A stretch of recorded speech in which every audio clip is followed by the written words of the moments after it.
ខ្ញុំសូមបញ្ជាក់ជាថ្មីថា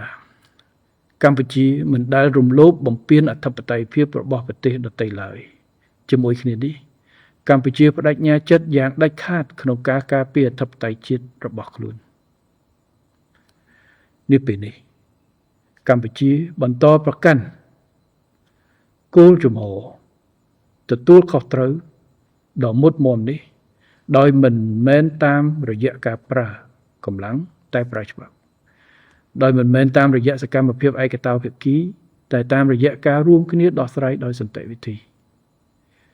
ខ្ញុំសូមអំពាវនាវដល់បងប្អូនជនរួមជាតិទាំងអស់ឲ្យបន្តរក្សាសាមគ្គីភាពជាធ្លុងមួយ